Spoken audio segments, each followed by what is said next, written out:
حبايب قلبي اللي بحبهم في الله، قررت النهارده اعمل معاكم اكله حلوه كده وخفيفه وسهله وما بتاخدش مننا اي وقت خالص. قررت اعمل اكل فراخ مشويه ومعها شويه سلطات. يلا بينا نسمي الله ونصلي على الرسول ونشوف المقادير عندنا ايه. زي ما انتم شايفين كده، انا عندي هنا فرختين فتحتهم من الظهر وبنشفهم دلوقتي بمناديل.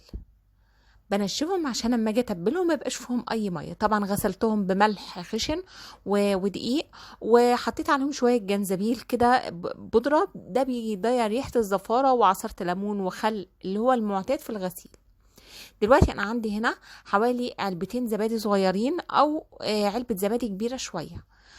ده لتتبيل الفرختين، كل فرخة منهم هي حوالي كيلو. عندي هنا البهارات بتاعتي عبارة عن ملح وفلفل اسود، 7 بهارات. عندي هنا بهارات المشاوي وبهارات فراخ وعندي بابريكا. خدت الخليط ده كله مع بعضه وبعدين هنزله على الخليط بتاع الزبادي. هنحط دلوقتي شوية خل، وكمان هنحط شوية من صوص الباربيكيو، وكمان التكه بقى الحلوه اللي الكل بقى يعني يبقى مستغربه شويه. حطيت حوالي معلقه هنا عسل ابيض، وهنعصر كمان ليمون. عندي 3 ليمونات، انا خدت الليمونتين الكبار بس. طبعا الوصفه دي لو بيتحط فيها صويا صوص يبقى تمام، لو متوفره عندنا. مش متوفره خلاص مفيش مشكله، بس هي ما كانتش متوفره عندي فخلاص اكتفيت باللي موجود.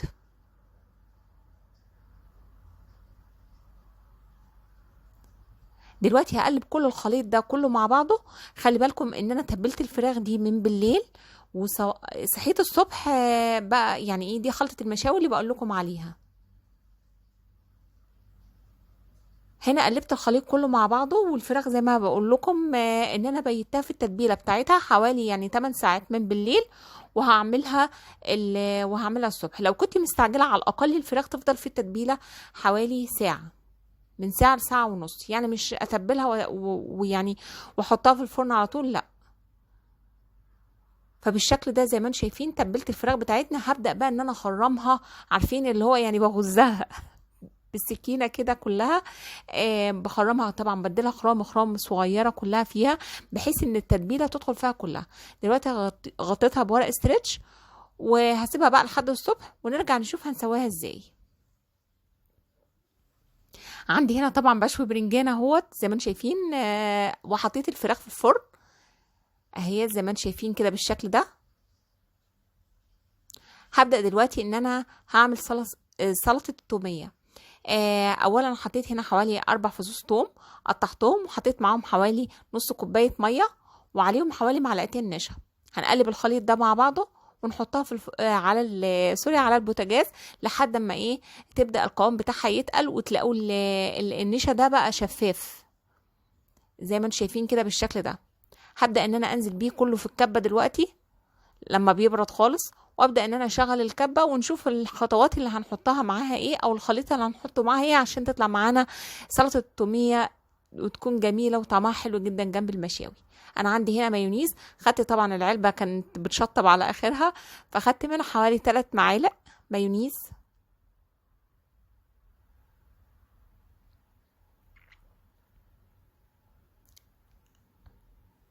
ما تركزوش مع العلبه بتاعه المايونيز يا جماعه، هي خلصانه وانا خلاص حلفت ان انا لازم اخلص منها شويه. هنا عندي الزبادي هاخد منه برضو 3 معالق تمام كده. وبعدين هنحط برضو يعني حوالي معلقتين خل او معلقه خل كبيره، وهنحط شويه ملح وشويه سكر. بس السكر ده يعني ايه، عارفين اللي هو ربع المعلقه، والملح برضو كذلك عشان ما تبقاش حادقه قوي. عندي هنا نص كوبايه الزيت زي ما انتم شايفين كده. حطيتها، هي كوبايه اللي هي البلاستيك العاديه.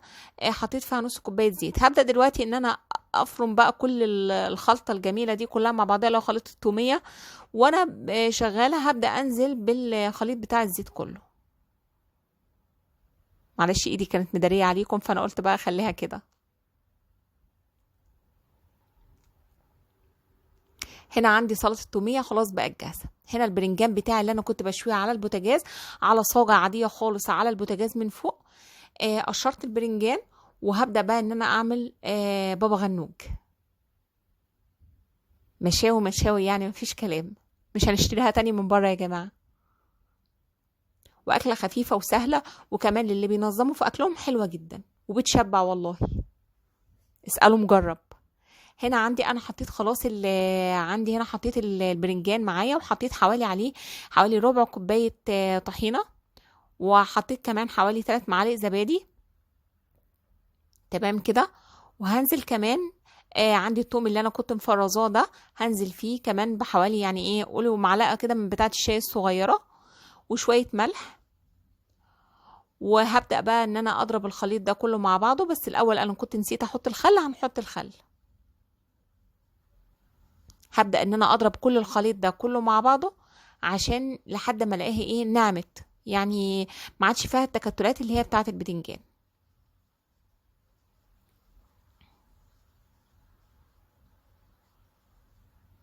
انا عايزه اقول لكم وانا بشوي البصل مع الفراخ، انا حطيت حته منه على من البصل المشوي مع البرنجان.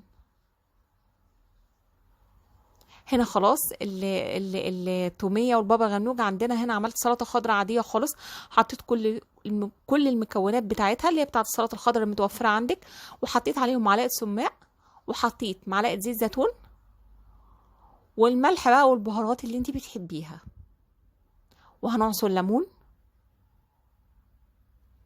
بس كده السلطه الخضراء بتاعتنا جاهزه.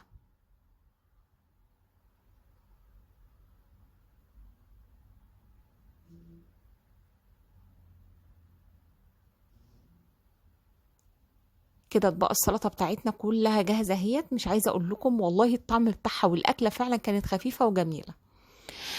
دلوقتي خلاص بقى انا بولع فحمه اهيت للفراخ، طلعتها من الفرن، وحطيت فرش تحتها كده فرشه بقى بقدونس، على لان البقدونس بيمتص اي دهون في قلب الفراخ زي ما انتم شايفين كده. وحطيت عليها بقى ايه حته دهنه عشان تدي ريحه الشوي، وما ضفتش عليها اي حاجه خالص. على فكره الفراخ خفيفه جدا والله يا جماعه، جربوا الوصفه دي بجد مش هتندموا. خلاص الفراخ بتاعتنا بقت جاهزه اهيت وجميله. يلا بقى شايفين واستوت جدا من جوه وبقت حلوه جدا. جربوها بالوصفه دي هتعجبكم. بس ما تنسونيش اهم حاجه في اللايك والشير والسبسكرايب للفيديو، وما تنسوش اهم حاجه تفعلوا الجرس. كنت انا اللي هنسى اقول لكم تفعلوا الجرس. شايفين الفراخ دايبه دوب والله يا جماعه. يلا اشوفكم على خير الفيديو اللي جاي. مع الف سلامه.